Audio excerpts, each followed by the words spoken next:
Bonjour et bienvenue sur Une voix dans l'industrie, un rendez-vous incontournable sur l'innovation de nos industries. Je suis Franck Roguier et dans ce podcast, nous explorerons les nouvelles tendances, les défis et les opportunités qui façonnent notre industrie.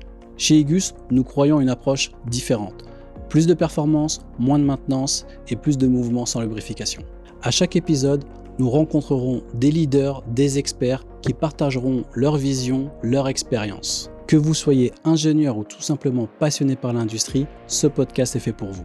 Préparez-vous à découvrir une nouvelle façon à penser industrie. C'est parti. Gilles Attaf est un entrepreneur engagé et un fervent défenseur du Made in France. Il a été le dirigeant de Smuggler, spécialisé dans la confection de vêtements haut de gamme 100% français pendant 20 ans. Il a fait du patriotisme économique un combat de chaque instant. Président de la certification Origine France Garantie, il milite depuis des années pour une consommation responsable, une relocalisation industrielle et une reconnaissance du savoir-faire français. Il est également à la tête du premier accélérateur de PME en France avec la FFI, la France française de l'industrie, vivement défendue par le président Macron. Très actif dans les médias et les cercles d'influence, Gilles Attaf incarne une vision ambitieuse et humaine de l'industrie. Une industrie qui crée de l'emploi, du lien social et de la fierté nationale. À travers ses engagements, il appelle à un réveil collectif pour reconstruire une économie plus souveraine, plus éthique et plus durable. Gilles, merci déjà d'être venu sur ce podcast. Donc, c'est un podcast que l'on lance aujourd'hui. Tu es le 4e invité chez nous. Donc, c'est une voix dans l'industrie. On essaye d'apporter des personnes, des leaders d'opinion, des entrepreneurs, des dirigeants de boîtes en France pour pousser un petit peu l'industrie. Et pour moi, c'est un vrai honneur de te recevoir aujourd'hui avec ton parcours. Donc, juste avant, j'ai fait une petite intro décrivant ton parcours durant toute ta vie. Et c'est pas trop long, j'espère, parce que non, ça va. plus de 60 ans maintenant. Ça a été. Ouais. Mais par contre, je vais te laisser te présenter toi avec tes propres mots. Et ensuite, durant ce podcast, je vais te poser quelques petites questions pour avoir cet échange-là. Ça marche? Donc, je te laisse. Avec plaisir, Franck. Merci de l'invitation, bien sûr. Je suis Gilles Attaf, donc je suis président de la certification Origine France Garantie, qui est une certification qui a été portée par mon prédécesseur Yves Gégaud, fondée par mon prédécesseur Yves Gégaud, l'ancien ministre, qui garantit qu'un produit est bien fabriqué sur le territoire français via des audits qui sont faits par des organismes indépendants, l'AFNOR ou le Bureau Veritas, qui font l'audit de la gamme de produits pour, encore une fois, garantir que le produit est fabriqué en France, puisque le Made in France étant déclaratif, c'est moins exigeant. Donc, nous, on a décidé de donner au consommateur la capacité de pouvoir faire son choix s'il décide de vouloir vraiment un produit qui est fabriqué en France. Donc, nous, on mandate ces certificateurs sur un socle de certification qui est assez contraignant, puisqu'il faut que toutes les caractéristiques essentielles du produit aient été prises sur le territoire français. Et deuxième critère, à minima 50% du prix de revient unitaire du produit sorti d'usine qui doivent être françaises. Donc, niveau d'exigence élevé, mais on le veut comme tel pour garder la crédibilité de cette certification Origine France Garantie. Donc maintenant, on a 15 ans, on va fêter nos 15 ans, là, bientôt, le 19 juin. Ça commence à faire. On a 700 entreprises qui sont certifiées pour 3500 gammes de produits. D'accord. Parce que nous, on certifie des gammes de produits, pas des sociétés. Je donne toujours le même exemple, mais ça parle à tout le monde. On a certifié la Yaris Cross qui est fabriquée à Valenciennes par 5000 personnes. C'est pas Toyota en tant que tel qui est certifié. C'est le modèle Yaris Cross. Okay. Voilà. Donc nous, on certifie des gammes de produits sur le territoire français. Essentiellement B2B, B2C ou... 50% B2B, 50% B2C, transverse sur tous les secteurs d'activité. Ça passe du jean 1083 à la brosse à dents, la brosserie française. On certifie vraiment sur tous les secteurs d'activité jusqu'à l'agroalimentaire, avec un niveau d'exigence qui est plus élevé sur l'agroalimentaire, parce qu'on doit être à 92% de valeur ajoutée du produit, puisque ce qui fait la valeur d'un produit alimentaire, c'est quand même le produit.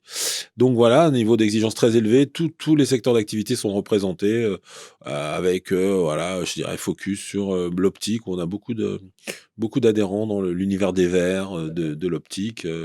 Mais maintenant, on a aussi des gros industriels qui nous rejoignent. On a certifié, bien sûr, la R5 électrique récemment, qui est certifié Origine France Garantie, puis des industriels qui sont en train de restructurer des filières. Je pense à Philippe Rivière d'ACI Group, sur l'aéronautique, le nucléaire, la défense, donc tous ces produits, des fonderies également. Donc voilà, aujourd'hui, vraiment une vraie visibilité, en sachant que la certification commence à avoir un vrai raisonnement, puisqu'on a on fait un sondage IFOP cet été qui nous a permis de voir que 83% des Français sont rassurés par le logo de Origine France Garantie, donc c'est plutôt pertinent. Donc ça, c'est ma première casquette.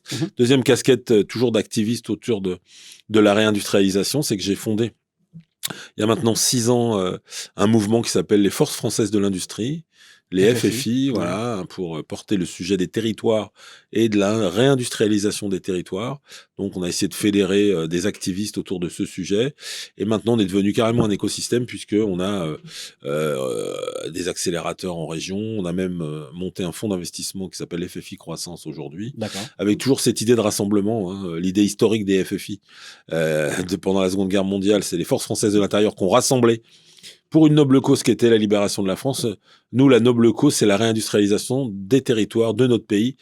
Parce que moi, ma conviction profonde, mais on aura l'occasion d'en reparler pendant ce podcast, c'est que tous les maux de notre société viennent de la désindustrialisation de nos régions, l'ascenseur social qui ne fonctionne plus, les problèmes de sécurité, la diagonale du vide qui s'est donc développée dans notre pays avec des mégapoles et puis des sous-préfectures, des territoires qui étaient complètement abandonnés. Et ce qui a fait aujourd'hui qu'on est à moins de 9% du PIB.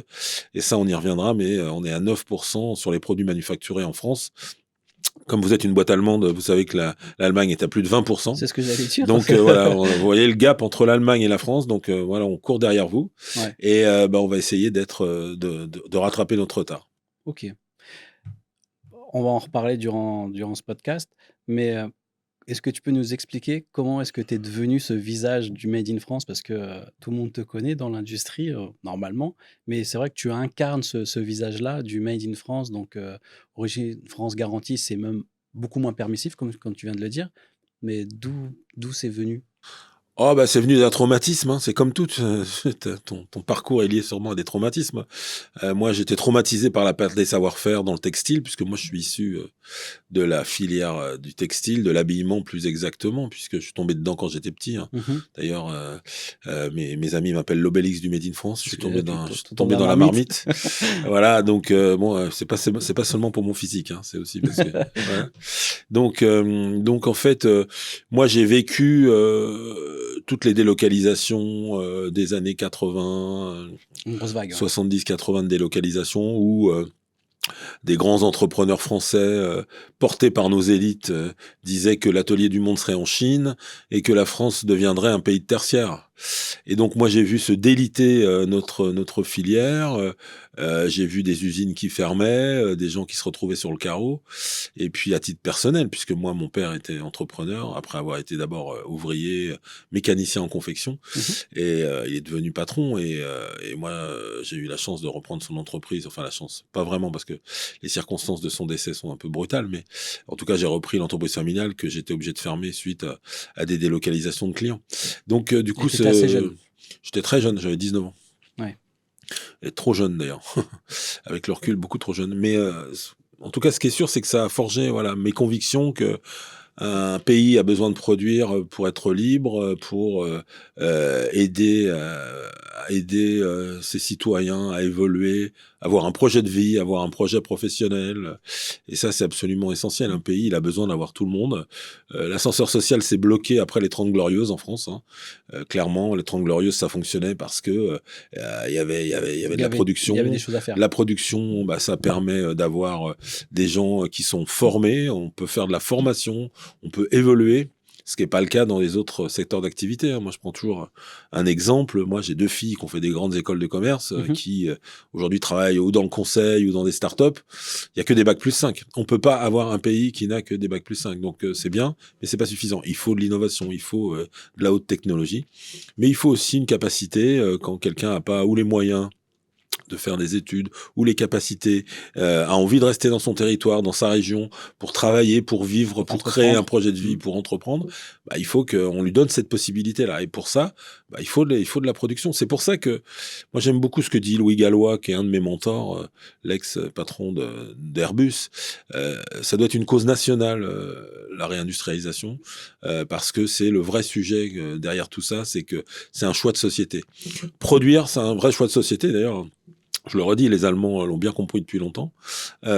Produire, c'est un choix de société qui permet effectivement à toute la population de pouvoir avoir la capacité de vivre dignement, parce que le sujet, c'est l'emploi. Enfin, moi, ce que je porte depuis toujours, c'est l'emploi. L'emploi, c'est la raison de vivre pour que on puisse élever ses enfants, qu'on puisse créer de la richesse. Sans emploi, il n'y a pas de richesse. Et sans entrepreneur, il n'y a pas d'emploi. Donc, il faut aider les entrepreneurs à se développer dans nos régions et dans nos territoires. Bonjour et bienvenue sur le podcast Une voix dans l'industrie. Ce podcast est sponsorisé par Everready. C'est la solution qu'Igus a décidé d'intégrer dans notre CRM Salesforce. Chez Igus, on a décidé de vous montrer concrètement comment on utilise Everready et surtout comment cette solution nous fait gagner du temps au quotidien grâce à l'intelligence artificielle. Regardez ici un simple mail entrant, mais ça marche aussi avec les mails sortants. L'IA extrait automatiquement toutes les infos clés, nom, prénom, fonction, email, téléphone. Elle reconnaît si l'entreprise existe déjà dans le CRM. Si oui, elle ajoute le contact. Sinon, elle crée tout à partir du nom de domaine de l'adresse mail. En un an, on a gagné plus de 3700 heures, ajouté 3300 contacts, mis à jour 5300 fiches et enregistré plus de 198 000 mails automatiquement. Si vous aussi, vous voulez gagner du temps et en efficacité, foncez. Je vous laisse le lien d'Everready dans la description. J'allais te poser cette question, mais tu y as répondu. Est-ce que c'était un choix de raison ou un choix de circonstance ? C'est les deux, en fait, finalement. Il y avait la circonstance du départ. C'est une très bonne question que tu me poses là, parce que j'ai du mal, effectivement, à identifier quel a été le déclic, le déclencheur, en fait, sur la force des sur choses, quand on regarde un petit peu le parcours. J'ai pas eu le choix. Mais d'un autre côté, avant ça, j'avais déjà des convictions. Donc voilà, c'est un peu les deux, mon général. Ok. Et quelles ont été les réticences ou les incompréhensions les plus fortes auxquelles tu as été confronté au départ ? Ah, ça, c'est drôle, parce que là, pour le coup, je peux te dire que ça a été quand même absolument incroyable, hein, parce que lorsque moi, ça fait maintenant très longtemps que je suis un militant sur ces sujets. À l'époque, quand je parlais de Made in France, les incompréhensions, elles étaient totales, hein, parce qu'au mieux, j'étais un ringard, parce que bon, c'est ringard, le Made in France, c'était ringard, hein, vraiment. Et le deuxième sujet, c'était que souvent, on me disait, ouais, c'est très nationaliste, donc lié voilà, à des mouvances un peu extrêmes, on va dire, pour ne citer personne. On a un problème en France avec ça, j'ai l'impression, le côté patriotique. On a un vrai problème parce qu'on a laissé le drapeau par terre. Et donc, ça a été ramassé par des gens pas toujours bienveillants. Donc, le problème, c'est que nous, je sais pas si tu peux remarquer, mais tu verras que c'est toujours assez surprenant. Les Italiens sont fiers d'avoir un drapeau italien. Voilà, sans aller jusqu'aux Américains, aux Anglais, il y a une fierté. Et nous, on a perdu cette fierté. Donc, ça fait partie des sujets qu'il faut aussi c'est une bataille culturelle. C'est pour ça que je parle de bataille culturelle. Il faut aussi se réapproprier cette fierté. Encore une fois, le patriotisme, c'est pas le nationalisme. Hein. Il faut pas tout confondre. Hein. C'est être fier de son pays, c'est pas ne pas aimer les autres. Hein. C'est ça. C'est ça. Donc, il y a une vraie différence. Il y a une vraie différence. Et c'est vrai que j'ai été confronté beaucoup à ça, parce qu'il y a une époque où on avait complètement abandonné le fait que on avait une identité qui nous était propre. C'est-à-dire que dès qu'on était sur cette histoire d'identité, on était tout de suite catalogué dans l'idéologie. Et c'est pour ça qu'aujourd'hui, avec les forces françaises de l'industrie, vraiment le sujet, c'est d'être transpartisan. C'est-à-dire que de dire, on a un sujet, on peut pas être d'accord sur pas mal de points, mais sur des sujets, on est capable de se rassembler. Et le rassemblement, le collectif, moi, c'est mon maître mot. Hein. Mon associé Laurent Moisson des Forces Françaises de l'Industrie, il dit toujours Gilles, collectif à taf. Mais pour moi, c'est hyper important parce que c'est peut-être issu de mon parcours de volleyeur, parce que je sais que ça se voit plus, mais j'ai été volleyeur pendant pendant très longtemps. Hein, j'ai joué au volleyball Ok. à un certain niveau et le collectif, il est essentiel. On peut pas gagner sans le collectif. Donc c'est vraiment ce que j'essaye de porter aujourd'hui. Mais j'ai été confronté, pour répondre à ta question initiale, à vraiment des sujets très compliqués autour de cet univers. Et c'est pour ça qu'il y a un récit à raconter aussi. Il y a vraiment une capacité à raconter une histoire. À transmettre, ouais. Ouais, parce que sinon on n'y arrive pas, parce que pour que les choses se fassent, il faut que tout le monde soit convaincu. Pour ça, il faut qu'on ait un vrai récit et qu'on soit en capacité d'embarquer tout le monde, en expliquant que tout le monde a gagné dans cette vision qu'on porte nous. Mhm. Très bien. Pour les gens qui nous écoutent ou qui vont nous regarder sur YouTube, tu en as parlé légèrement, mais j'aimerais bien que tu appuies vraiment la grosse différence entre le Made in France, qui est en fait finalement après étude, parce que j'ai potassé un petit peu ce podcast, c'est assez permissif et Origine France garantie, tu l'as dit tout à l'heure, mais peut-être réappuyer vraiment bien sur ce sujet-là, parce que je pense qu'il y a beaucoup d'entrepreneurs en France qui fabriquent en France, mais qu'on pas cette image, parce que eux ils se disent peut-être, voilà, on est Made in France, mais ils connaissent peut-être pas vraiment le Origine France garantie, qui peut être un vrai plus. Donc vraiment bien appuyé. Bien sûr, je te remercie d'ailleurs, parce que ça fait partie de ma mission, Ouais, c'est d'expliquer. pour ça. Je suis content d'être là en tant que président d'Origine France Garantie. En fait, donc, je le disais tout à l'heure, le Made in France, c'est déclaratif et c'est régi par le Code des douanes européen. Ok. Première chose. Le Code des douanes européen dit que le Made in, en fait, il est régi par un critère qui est que une opération substantielle d'un produit peut vous permettre d'être Made in France. Ce qui est vrai aussi sur les autres pays de l'Union européenne. Hein. Le Made in est régi par le Code des douanes européen, qui dit, voilà, une opération substantielle d'un produit peut vous permettre d'être Made in France. Donc, du coup, une opération substantielle, bon, alors qui n'est pas la même suivant le produit, qui a été déterminé par ce Code des douanes, mais bon, en tout cas, c'est une seule opération qui peut vous permettre de l'être. Alors, généralement, l'opération substantielle, il faut quand même qu'elle soit un peu conséquente, mais pas toujours. Et nous, en fait, c'est toutes les caractéristiques essentielles du produit. Pas une opération substantielle. Toutes les caractéristiques essentielles du produit doivent avoir été prises sur le territoire français. C'est-à-dire que je m'explique, la fabrication, elle doit commencer en France, terminer en France. D'accord. Voilà. Donc ça, c'est déjà l'exigence. Deuxième exigence, sur la valeur ajoutée du produit sorti d'usine ou le prix de revient unitaire sorti d'usine, 50% à minima. Je m'explique. Moi, quand je dirigeais la marque Smuggler de costumes, mes tissus venaient essentiellement d'Italie, pour pas dire que d'Italie, D'accord. puisque c'était les tissus les plus haut de gamme et qu'en France, hélas, la filière ayant été démantelée, il n'y en avait plus. Donc moi, j'avais des tissus italiens, mais la fabrication était faite à Limoges, française. Donc j'avais sur le prix de revient unitaire sorti d'usine à peu près 75% de valeur ajoutée du produit qui était française. D'accord. Mais la matière première, elle était italienne. Ok. Voilà. Tu réponds à une question que je vais te poser plus tard, justement sur. Je vais trop vite, excuse-moi. Non, c'est très bien, mais ça va me faire un pont par rapport à la question concernant Egus, les produits qu'on fabrique par rapport aux fabricants, mais ça, je la poserai tout à l'heure. Mais tu réponds à quelque chose d'intéressant ici. Voilà, donc le niveau, encore une fois, niveau d'exigence élevé, on le veut comme tel, c'est la crédibilité qui est en jeu.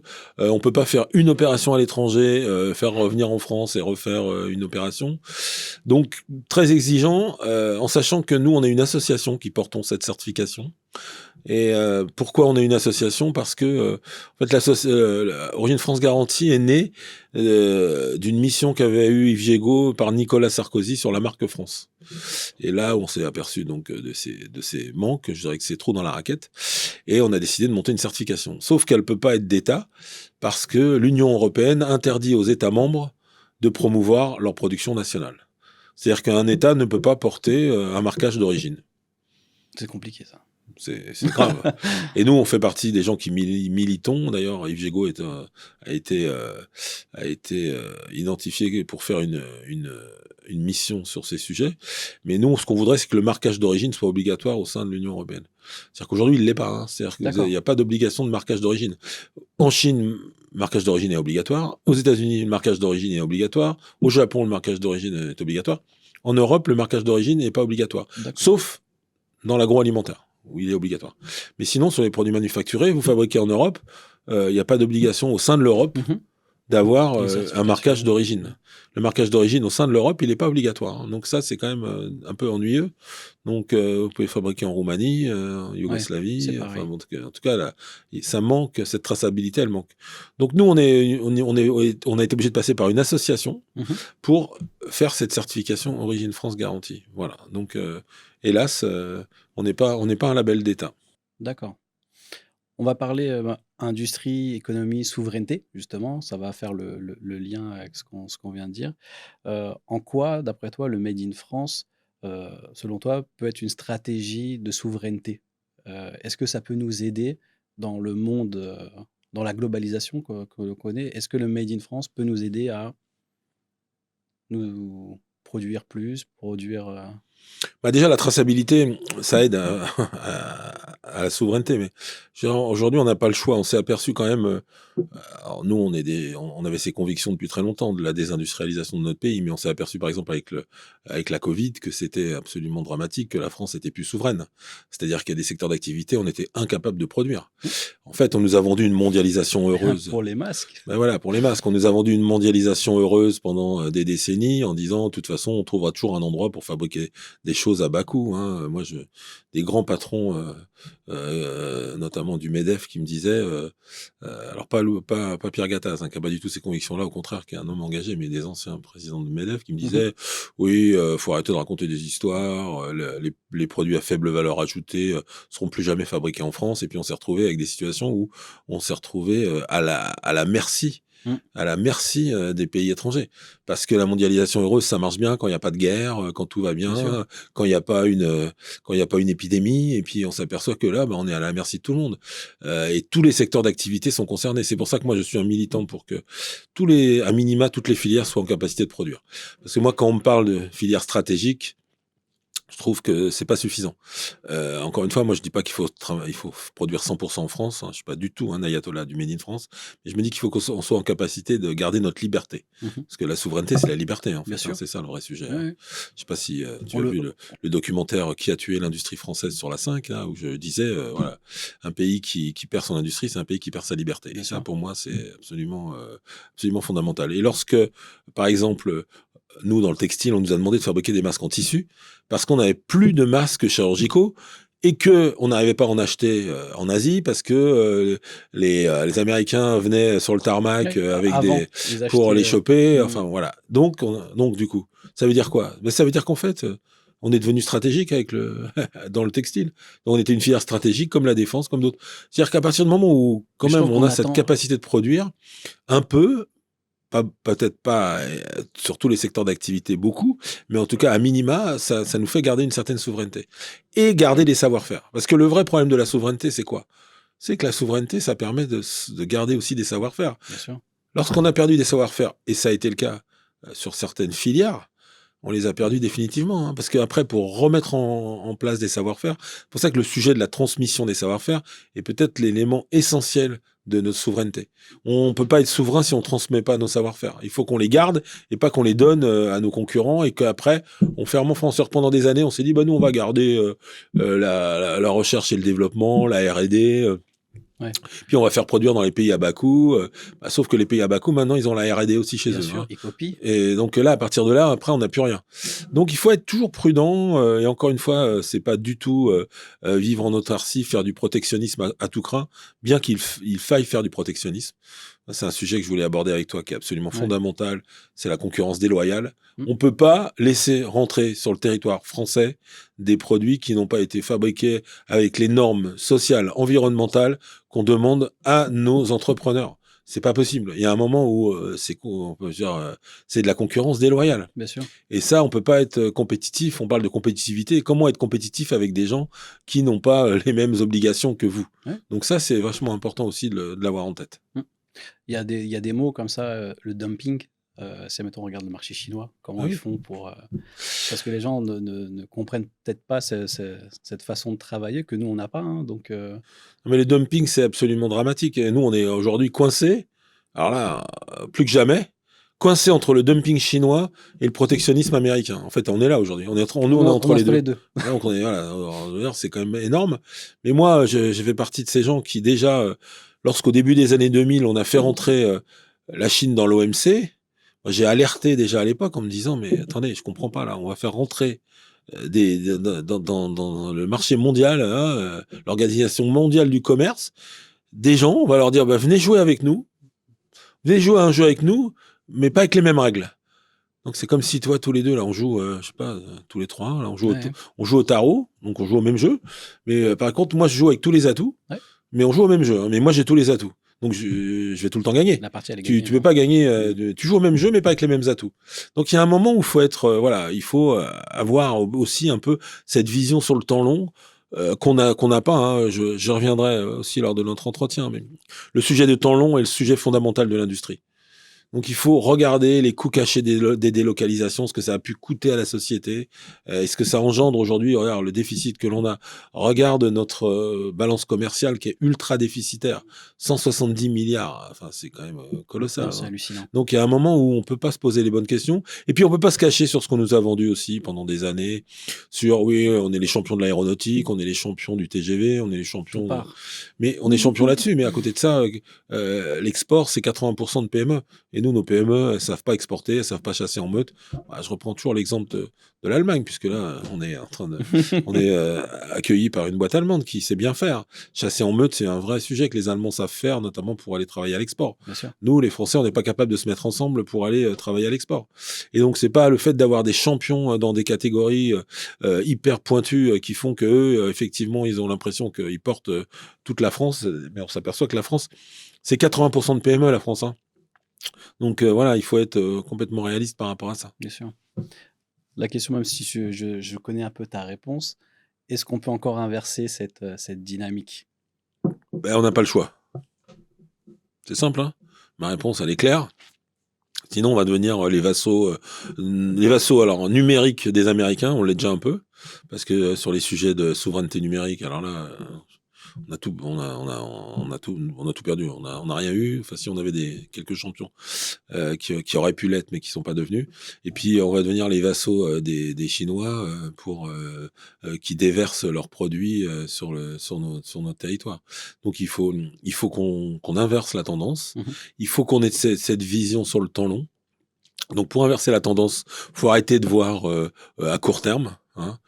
Moi, un de mes sujets vraiment sur lequel je travaille le plus, hein, c'est le sujet de la commande publique. La commande publique en France, c'est pas suffisant pour les entreprises françaises. On a un marché de la commande publique qui est colossal, qui pourrait être un levier sur le temps long pour nos entrepreneurs. Donc, capacité d'investir, des volumes de production importants. Donc, on gagne en compétitivité. Hein, le sujet aujourd'hui, c'est qu'on est plus capable de produire en grande quantité. Donc, on a une compétitivité qui est pas assez bonne. Aujourd'hui, on a la capacité de robotiser, vous êtes bien placé pour le savoir. L'intelligence artificielle fonctionne. Il y a des moyens d'être compétitif, mais pour ça, il faut qu'on ait des volumes de production. Il faut qu'on ait du temps long. Il faut pas qu'on s'arrête au prix parce que on s'aperçoit que ça peut coûter très cher. Moi, je prends toujours le même exemple, mais on a détruit des emplois parce que le ministère du Budget gère la commande publique en France et c'est pas le ministère de l'Économie qui le gère. Et donc ça, c'est quand même fondamental parce que il faut garder en fait cette capacité à se dire que l'industrie sur le temps long, c'est des gains de production. Et ça, c'est absolument essentiel à avoir en tête. Tu mets le doigt sur quelque chose qui est très important. Quand j'étais jeune, je m'intéressais pas forcément à la politique. Plus j'ai grandi, plus je me suis intéressé à la politique parce que finalement, c'est la politique qui donne le drive. Et plus j'ai voyagé dans le monde entier parce que j'ai adoré voyager parce que j'aime bien voir les différentes cultures et plus je vois les cultures, plus je vois comment ils fonctionnent, comment ils travaillent. Aujourd'hui, je ne sais pas si tu sais, je suis en train d'ouvrir une filiale au Maroc.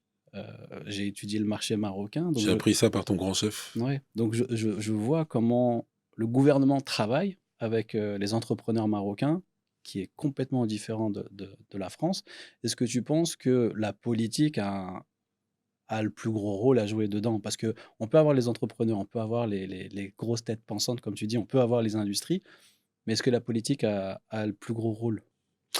Bah, la problématique, c'est que la politique, c'est pas du temps long. En fait, la politique, On en parlait tout à l'heure en voiture. et le temps long, ça se décrète pas entre deux élections. Donc à partir de là, tu as tout compris. Donc aujourd'hui, c'est pas sur les politiques qu'on va pouvoir s'appuyer pour réindustrialiser la France. Sur les territoires, j'y crois beaucoup.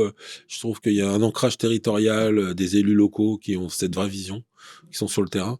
Mais sinon, au niveau national, c'est compliqué parce qu'encore une fois, il y a cette dimension électorale en France qui fait que à chaque fois, on n'est pas capable de planifier. Alors moi, je voulais aussi aborder ce sujet parce que la planification, on parlait tout à l'heure d'idéologie, mais ah, l'industrie, c'est du temps long, donc faut une planification sur le temps long. Mais en France, dès qu'on parle de planification, de plan, un peu à la chinoise, on va nous traiter tout de suite de communistes Ouais. ou parce que voilà, le plan, c'est l'URSS, enfin voilà. Donc à partir de là, Mais c'est une stratégie de base. c'est alors que encore une fois, on a besoin d'avoir une stratégie sur le temps long. Et donc, il faut mettre en place des plans, mais des vrais plans avec des objectifs sur le temps long.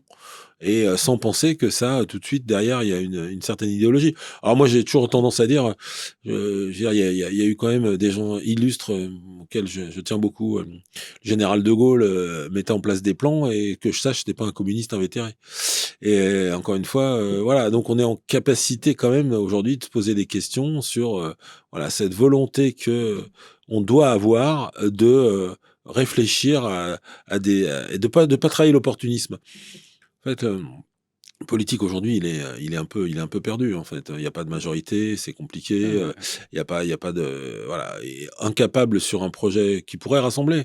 Dire produire en France, nous, aux Forces françaises de l'industrie, on reçoit toutes les idéologies politiques. On a reçu Fabien Roussel, on a reçu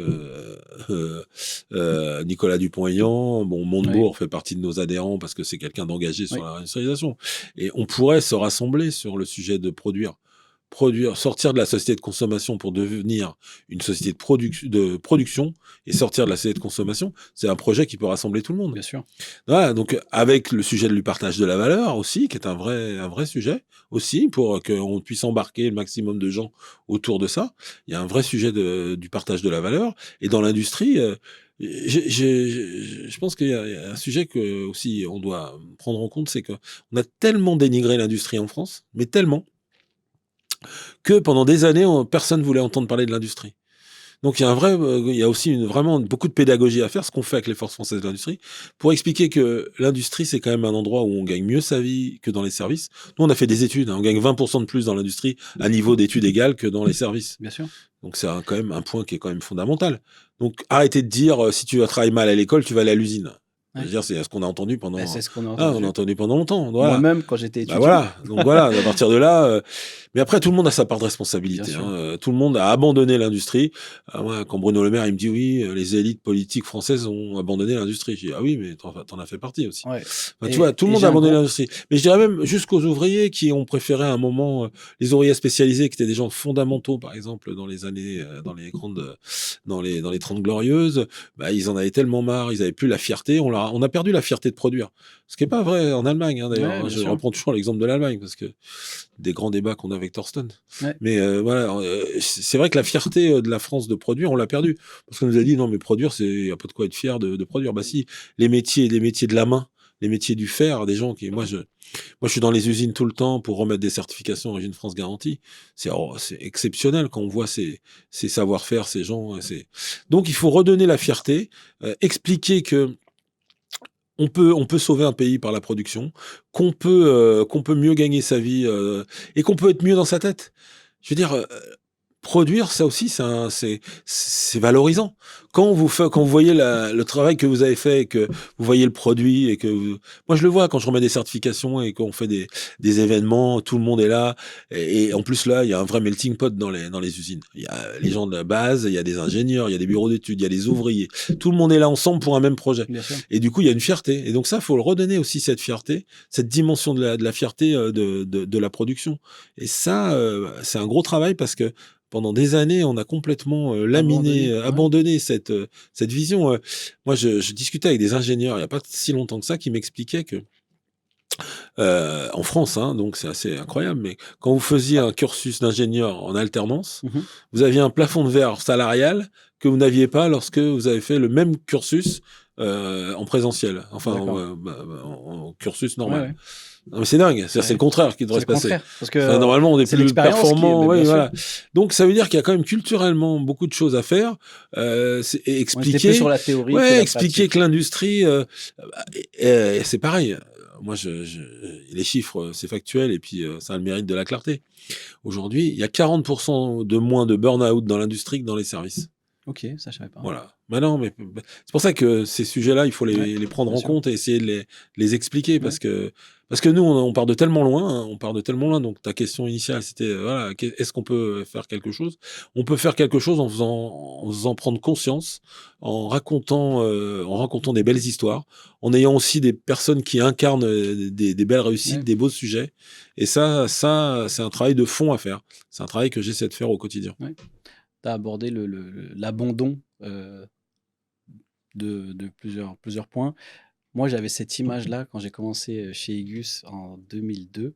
J'avais fait les premiers salons et pendant quelques années, au moins sur 6, 8 ans d'affilée, dans les plus gros salons industriels, donc le salon Global Industrie qui s'appelle maintenant, il n'y avait aucun politique qui venait durant ces salons-là.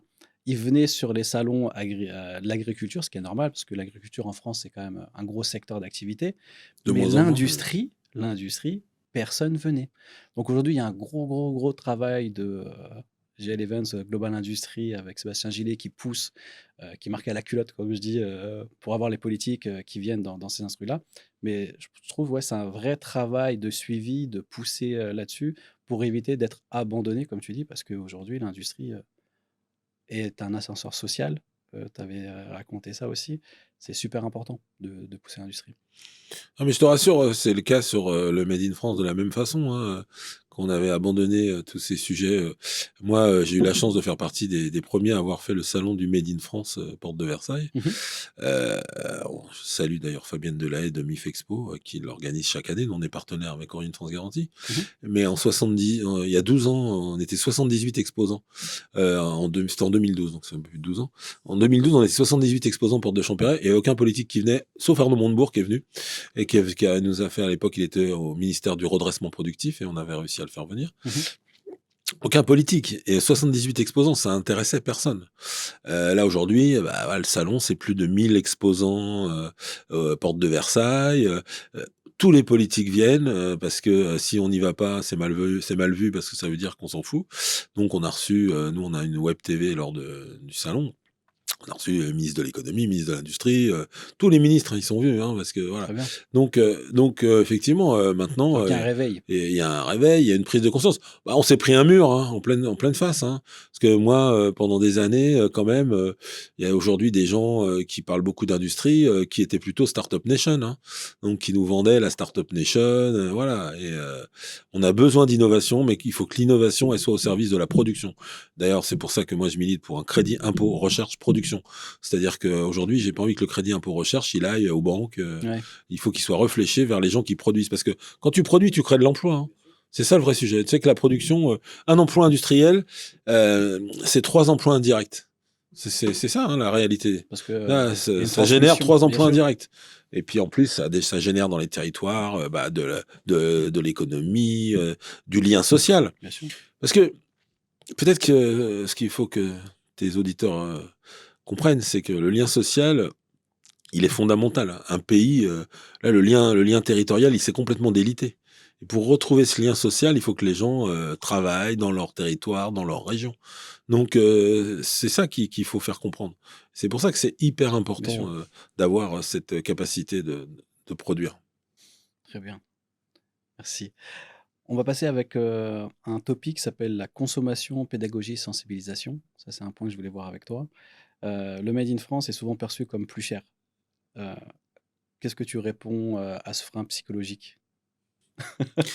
C'est marrant parce qu'à chaque fois, on parle de prix avec le Made in France. Mais C'est c'est tout le marrant temps. parce que... C'est vraiment l'image. Hein. C'est pour Ouais, ça, ouais. en cherchant. Non, mais j'ai l'habitude de ce genre de Ouais. questions. Tu peux l'imaginer. Ce qui est marrant surtout, c'est qu'on ne dit jamais, ouais, le Made in Germany, est-ce que c'est trop cher, hein. On dit sait c'est que de la plus cher. qualité. Ouais, Non, mais c'est mais mais c'est vrai que intéressant. l'image, c'est la qualité. Bah oui.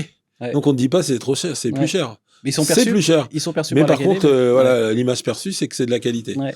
Mais par contre, on dit jamais c'est de la qualité, mais c'est cher. Ouais. Voilà, donc voilà, déjà le premier point. Ça, c'est un petit clin d'œil à Thorsten.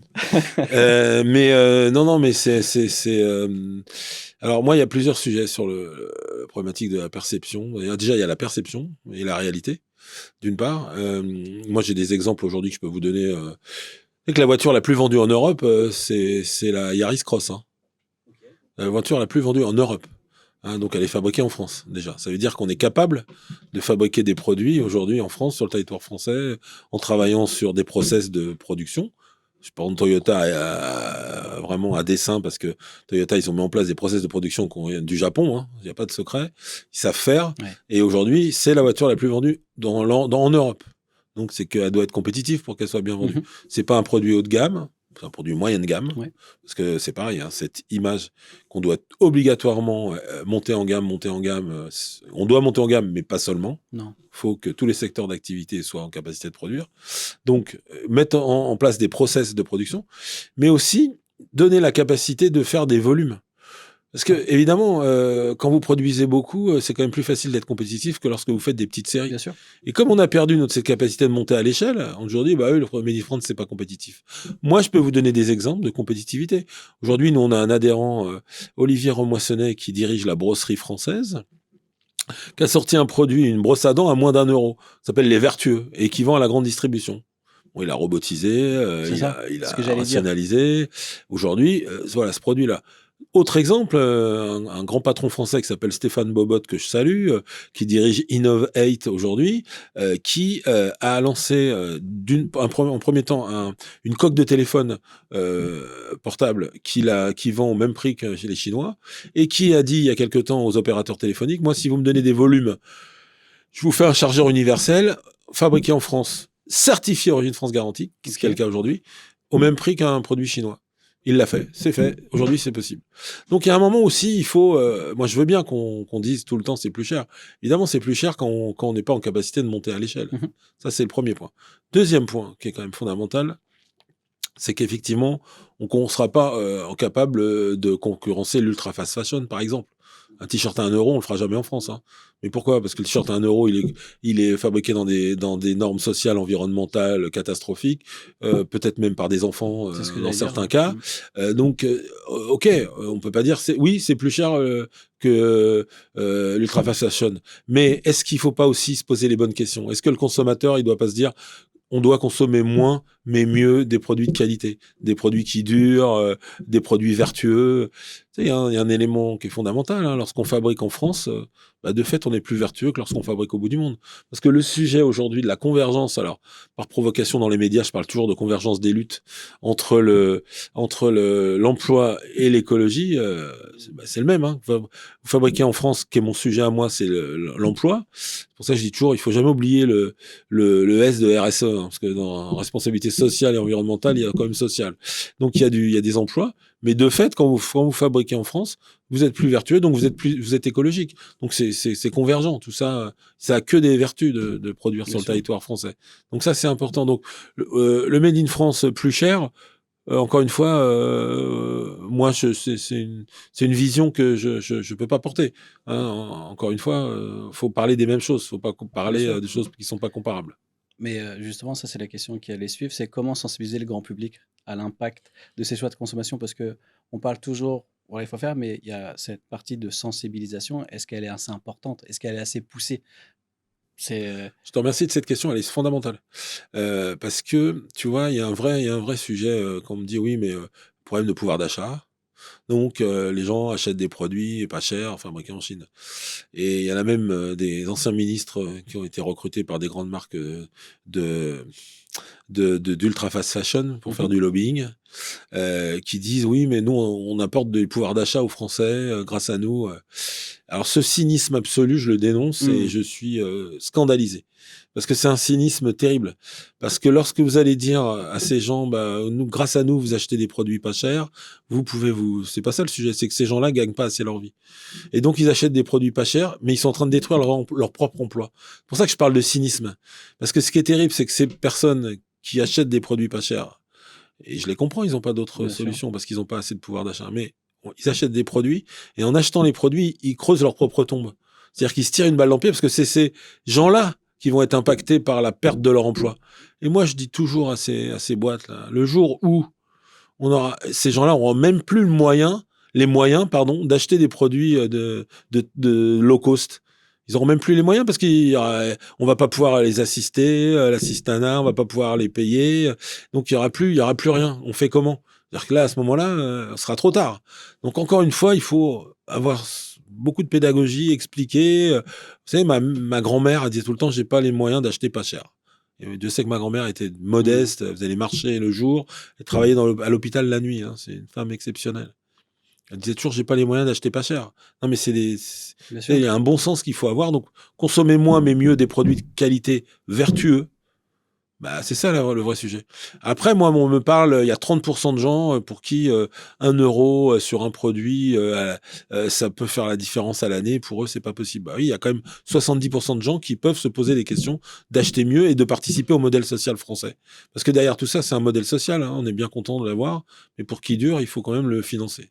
Mais justement, je pense que là, on a un point de blocage parce que la sensibilisation personnelle, ils sont pas assez touchés. Les gens ne sont pas touchés par cette sensibilisation. Bien sûr, c'est pour Vraiment, ça. hein. Mais c'est pour ça que je leur dis tout le temps, vous votez avec votre carte bleue. Vous êtes tout le temps. Alors les gens votent plus ou votent mal. Enfin mal. En tout cas, il m'a fait ils votent plus. Vous avez un Parce qu'il n'y a pas moyen. d'accroche. Il y a un moyen, c'est le voter avec votre carte bleue. C'est un choix politique. Voilà, votre consommation, c'est un choix politique. Donc posez-vous les bonnes questions. Donc faut les sensibiliser. Effectivement, tu as tout à fait raison. Il y a un gros sujet de sensibilisation à faire sur Mais il ces. y a aussi une partie de marketing. Par exemple, on dit de consommer pas cher, donc on consomme chinois, par exemple. Euh, Quand on regarde les gens, comment maintenant ils achètent avec leur téléphone, euh, on a du mal à acheter français finalement. Qu'est-ce qui est le plus reconnu? C'est des plateformes où les produits viennent de Chine. Donc la sensibilisation vient aussi de là. C'est comment en fait on arrive à pousser à changer ça, parce qu'aujourd'hui on a peut-être pas cette offre-là.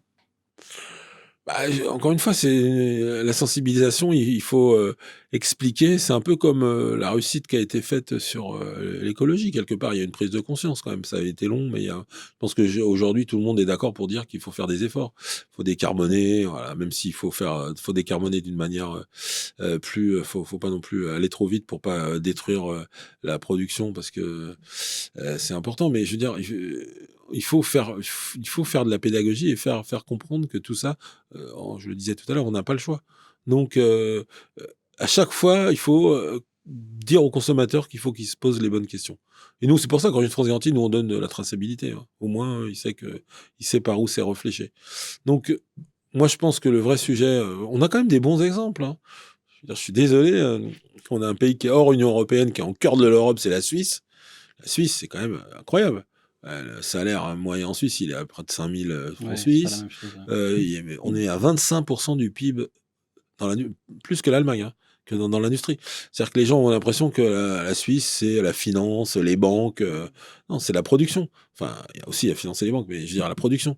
Et avec des gens qui gagnent bien leur vie, avec des ouvriers qui gagnent correctement leur vie, il y a un vrai sujet. Donc, il y a des exemples sur lesquels on peut s'appuyer. Vous allez dire, c'est un petit pays. Peut-être. Mais en tout cas, ça fonctionne. Donc, il faut expliquer qu'il faut changer de paradigme complètement. Mais de toute façon, nous, on paye cher hein, les choix de société qu'on avait voulu faire pendant des années. Hein, ça, c'est une certitude. Le rôle des médias et influenceurs est grandissant. On le voit hein, dans tout change.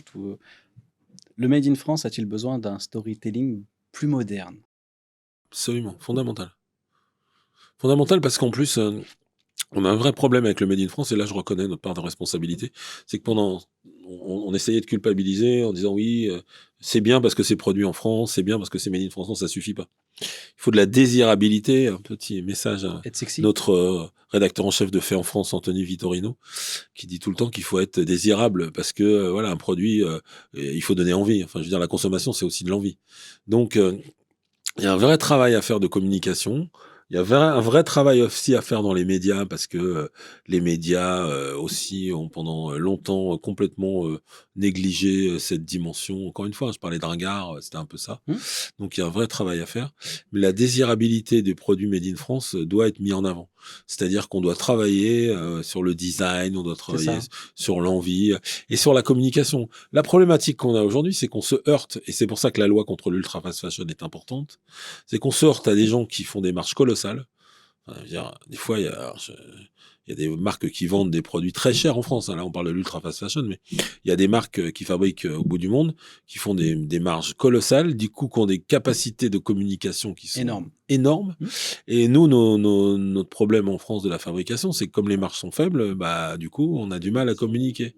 Donc, il faut être aidé par ça. Il faut raconter un récit. Tu parlais de, voilà, il faut qu'on soit en capacité de raconter un récit et que ce récit soit porté par tout le monde et que les médias aussi doivent mettre en avant justement Ouais. ces sociétés et ces marques, et puis créer des marques fortes, créer des marques qui donnent envie, des marques qui sont portées par des influenceurs, par des médias, C'est ça. il faut qu'on ait derrière nous aussi On s'adapte. des gens qui prennent mais qui aient des valeurs aussi, hein. Je Bien veux dire, à un sûr. moment, des gens qui aient des Pas pour valeurs, n'importe qui, voilà, qui portent des sujets, voilà. De toute façon, il y a une vraie quête de sens de la société. Ouais, je veux dire, je pense qu'au moins Ouais. le Covid est passé par là, mais il y a une quête de sens. Donc, bah voilà, pour donner un sens, il y a peut-être des choses à promouvoir, mais il faut travailler. Mais les influenceurs de Dubaï aujourd'hui donnent pas vraiment une bonne Ouais, image on n'est de pas la. du tout dans ce ouais, Voilà. dans ce mode-là, quand je parle d'influenceur, ouais, c'est vraiment influencer autrement, Ouais, pas ouais, bien cette sûr. partie-là. Mais nous, c'est un sujet numéro 1, de toute façon, en Ouais. France. Les forces françaises de l'industrie, c'est un mouvement d'influence. Ouais, ouais. On travaille beaucoup sur ces sujets-là. Mon associé Laurent Moisson est un spécialiste et ça commence à infuser le travail qu'on fait au quotidien. Voilà, et c'est un vrai sujet d'influence, mais dans tous les secteurs. Hein. Il faut Bien qu'il y ait sûr. l'influence de partout, d'aille dans la politique, dans les médias, voilà, dans les people, partout. Je vais passer au sujet qui va être la politique, institutions, volonté collective.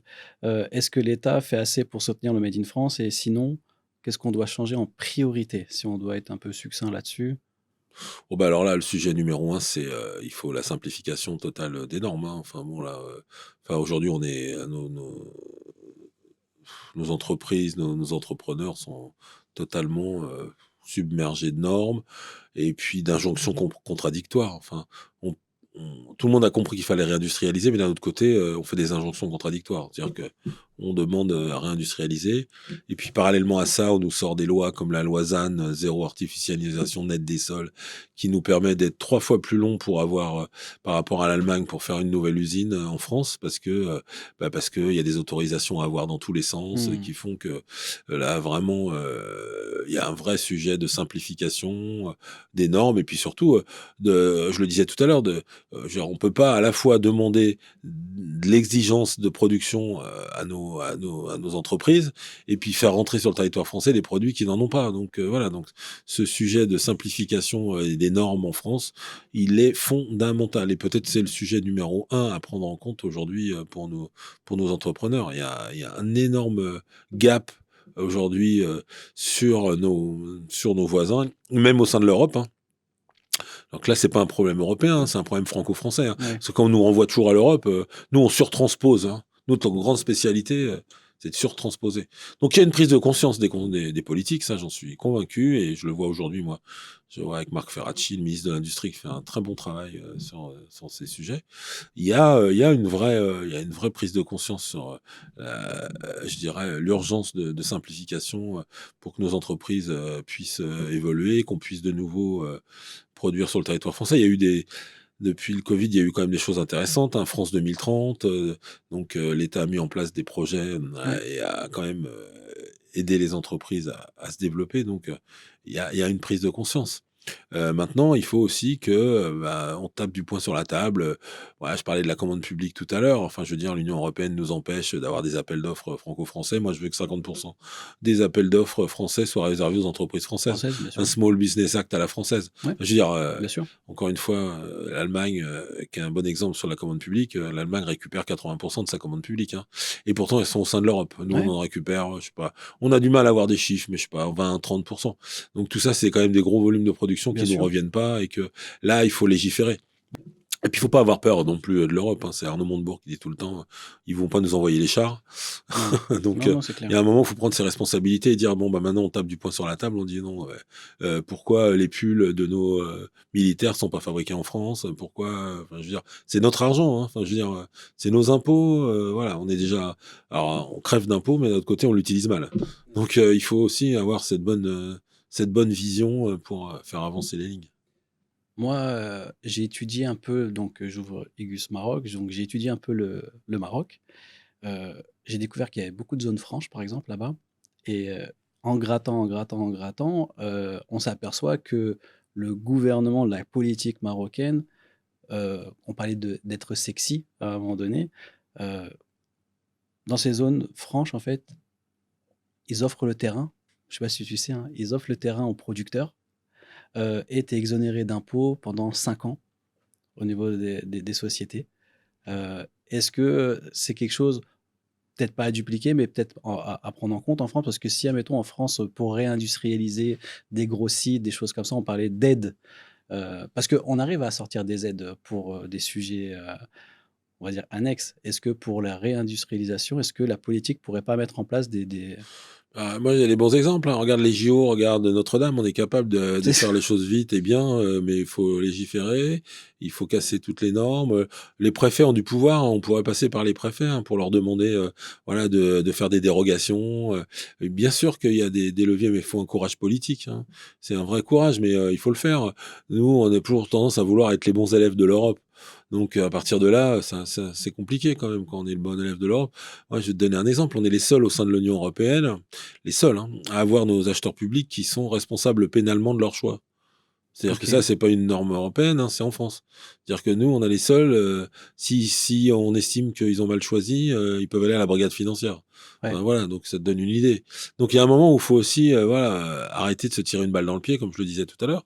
Et puis voilà, et puis faut du courage politique, mais on a des leviers. Hein, je dis encore une fois, en région, dans les territoires, les préfets, on est capable de faire des dérogations. Je veux dire, il y a eu des gigafactories qui ont été montées et on est passé on a fait fi de toutes les dérogations du crapaud à poil noir de tel endroit pour qu'on puisse pouvoir mettre une usine, quoi. Tu vois, c'est important quand même de se dire donc effectivement. Et puis il y a des pays voilà qui vont pas par quatre chemins. Tu parles du Maroc, il y a une vraie volonté aujourd'hui du gouvernement marocain de donner de l'énergie à la production. Ouais. Hein. Donc Après, ça rejoint aussi un petit peu, je fais un parallèle à ce que tu as dit tout à l'heure sur...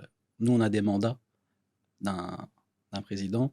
Eux, c'est une monarchie. Et c'est vrai que quand je parle avec les gens là-bas, ils ont une stratégie long terme. Et eh tu ben parlais oui, du long terme. ben oui, bien sûr. Et en fait, vu qu'ils ont une monarchie, eux, ils ont tout intérêt à voir long terme. Alors que nous, si on est vision court terme, parce qu'on a des mandats, on va dire, sectoriels. Donc, Bien sûr, non, mais c'est un énorme sujet. C'est pour ça que il faudrait qu'on soit en capacité sur certains sujets de mettre en place des, des, des visions sur le temps long, mais qu'elles soient pas cassées systématiquement par le changement de mandat. Donc, c'est pour ça que moi je travaille sur cette idée de rassemblement sur des sujets fondamentaux pour l'économie qui doivent être portés par toutes les idéologies. Ça permet de ne pas le casser à chaque fois qu'un nouveau gouvernement arrive. Enfin, je veux dire, moi j'ai toujours en tête parce que tout le monde y a perdu quand Hollande est arrivé au pouvoir et qu'il a enlevé les heures supplémentaires défiscalisées. Tout le monde tout le monde a bah, perdu. bien Hein. sûr. Je veux dire, les entrepreneurs, mais aussi les gens à la production. Enfin, moi, je me rappelle très bien, à l'époque, j'avais mon usine à Limoges. Les gens, ils étaient tristes de plus avoir les heures Bah, bien supplémentaires sûr. défiscalisées. Donc voilà, et ça, Travailler c'est plus, quoi? gagner plus, C'est ouais, que de l'idéologie, ça. bien sûr. De dire, ah bah non, voilà, enfin, je veux dire, voilà. Donc, être en capacité de se projeter, et pour ça, il faut voilà, il faut graver dans le marbre un plan avec un objectif. Je veux dire, en plus, nous, on sait où vont les autres, mais on sait pas où nous on va. Je veux dire, je prends toujours l'exemple de la Chine. La Chine, on sait qu'en 2050, ils vont perdre la moitié de leur population active. Donc, du coup, ils s'adaptent Ils ont en un vrai plan. conséquence pour voilà. Et Mais ils robotisent non, mais voilà, à gogo, hein. ils sont très malins. Ouais, Enfin, je veux dire, voilà, mais parce que ils ont des perspectives. Nous, nos perspectives, elles sont au prochain budget là. Hein. Donc, tu vois, c'est pas loin. Hein. Tu vois un peu bien sûr. où on en est, quoi. Donc, bon, c'est compliqué. Hein. Ouais. On va passer sur une transition. On va parler un petit peu d'Igus. J'aimerais avoir un peu ton avis. Alors, Igus ou même une société typiquement allemande sur un marché français. Aujourd'hui, les sociétés françaises essayent de plus en plus aussi technologiques qu'eux. Donc, ils utilisent par exemple des produits Igus. Quel est ton avis sur, on va dire, une société française qui incorpore donc des produits italiens, des produits germains? Est-ce qu'ils peuvent avoir cette faculté à dire on est du Made in France si ils respectent justement les ratios? Alors, Made in France sûrement, Origine France garantie à voir, parce que le niveau d'exigence est plus élevé. Mais moi, je me réjouis. À chaque fois que je suis dans une usine, je fais une photo que j'envoie à Thorsten, Ouais, parce qu'il y a des produits Igus partout. Et donc, moi, je me réjouis de voir des machines avec des porte-câbles Igus. Hein. Encore une fois, d'une part, c'est l'Europe. Donc, pour moi, il y a pas de sujet. C'est important. Encore une fois, on peut pas être 100% Made in France. Ça n'existe pas. Donc, du coup, moi, ce que je préfère, c'est que on puisse produire avec des machines-outils en France, même si j'aimerais en avoir plus qui soient françaises. Mais en tout cas, quand je vois effectivement moi, je suis toutes les semaines dans les usines, je vois à chaque fois alors, je reconnais maintenant, je suis un peu, mhm, voilà, je reconnais Igus. Et moi, je me réjouis de voir des produits Igus au sein des entreprises françaises. Ça me pose aucun problème. Et puis en plus, encore une fois, j'en parlais beaucoup avec Pierre Gattaz il y a pas longtemps là. On l'a fait intervenir aux Forces françaises de l'industrie et lui, c'est un industriel avec le groupe Radial, ouais, voilà, qui est une belle ETI française. Il explique que justement, il y a des composants, il y a des produits que pour justement garder en compétitivité sur le territoire français, il est obligé d'avoir de pays extérieurs. Tout ça, au contraire, ça aide à garder l'emploi en France. mhm, Donc, si vous aidez par vos produits à avoir des entreprises françaises qui sont compétitives, je m'en réjouis. ouais, Voilà, moi, encore une fois, ce qui m'intéresse, c'est ce que ça apporte à bien l'économie sûr. française et au territoire. Ah, moi, c'est comme je dis toujours, je préfère la Toyota Yaris fabriquée à Valenciennes que la Clio fabriquée en Turquie. Hein. Bien sûr. Donc, en fait, c'est ça Ouais. le vrai sujet. Donc, très bien, Là, tu fais continuez. une bonne transition avec l'autre question. C'était aujourd'hui, nous, on a des solutions. Bon, tu parles de chaîne porte-câble, mais on a aujourd'hui les solutions robotiques. Donc, on a une gamme qui s'appelle Low Cost Automation. Donc, on arrive à automatiser à moindre coût des applications basiques. On n'est pas là pour remplacer les gros robots qui existent aujourd'hui en termes d'industrie, mais aujourd'hui, on a beaucoup de capacités, enfin, on a beaucoup de personnes qui font peut-être des petites tâches et on peut, on va dire, automatiser, donc pour gagner en flux, pour gagner en quantité, pour gagner en tout ça et en économie. Ça, quelle est ta vision par rapport à ces solutions-là qui viennent d'Allemagne?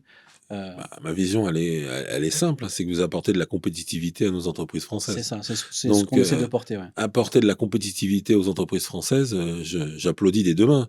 Je suis ravi. Encore une fois, le sujet, c'est d'être efficace et en apportant cette compétitivité, certainement que des entreprises vont pouvoir faire un peu plus, produire un peu plus qu'ils ne produisaient avant sur le territoire français grâce à vos solutions. Donc, fantastique. Continuez. Aidez-nous à réindustrialiser On la essaye, France. on essaye. On arrive à sortir, juste pour ton info, je sais pas si tu sais, on arrive à sortir des robots 6 axes pour des petites manipulations à moins de 6 000 euros. On arrive à sortir des portiques à moins de 3 000 euros. Ah d'accord, ouais, Donc on arrive effectivement. à automatiser, on va dire, des petites applications et faire on parle en millions de cycles, hein. Donc automatiser à moindre coût, c'est possible. Maintenant, encore une fois, c'est ce qu'on disait, faut se faire connaître, faut du storytelling, faut être sexy. Donc Non, mais vous faites un beau travail de communication. Vous êtes sur les salons où il faut être, mais c'est vrai que c'est bien de porter, mais ne serait-ce qu'avec des événements comme celui-là, ouais. de porter ces sujets, c'est très bien. Quel message aimerais-tu faire passer aux jeunes qui hésitent encore à s'engager dans l'industrie ou dans l'entrepreneuriat? Bah, que c'est un beau projet de vie, l'industrie. Moi, l'industrie, pour moi, c'est la vie, quoi. Hein, je leur dis, réfléchissez, on parle beaucoup d'intelligence artificielle. Ouais. L'intelligence artificielle, déjà, d'une part, elle va être au service de l'industrie pour être plus compétitif. Hein. On parle, voilà. Moi, je sais que il y a beaucoup de sociétés aujourd'hui qui font de la maintenance prédictive en temps réel. Enfin, ces sujets-là qui apportent en compétitivité. Mais surtout pour les jeunes, je leur dis, réfléchissez bien à ce que vous allez faire.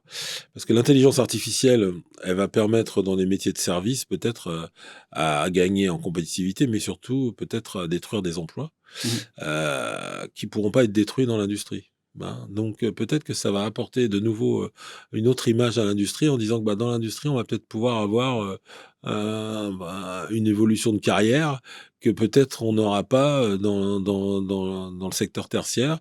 Parce que l'industrie, peut-être, l'intelligence artificielle, peut-être dans le secteur tertiaire, va être en fait, en fait, je me dis que l'industrie, l'intelligence artificielle va finalement redorer le blason des métiers industriels.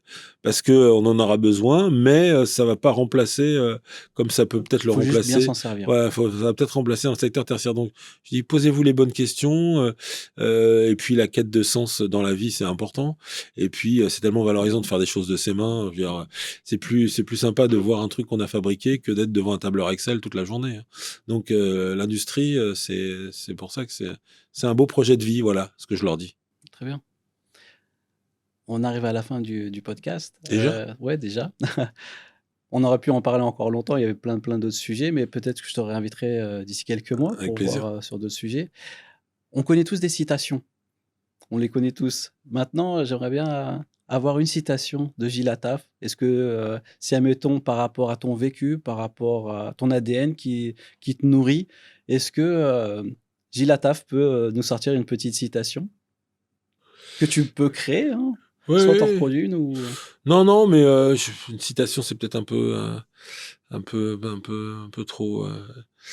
Je sais pas, mais juste dire que il faut jamais oublier que, encore une fois, un pays qui ne produit plus, c'est un produit qui meurt, et que la liberté, elle se conquiert par la souveraineté. parfait. On peut pas finir mieux. Merci Gilles. Merci à toi de ton accueil, c'était très sympathique, et puis j'embrasse Thorsten Beitzel. Super, merci bien. Bonne journée.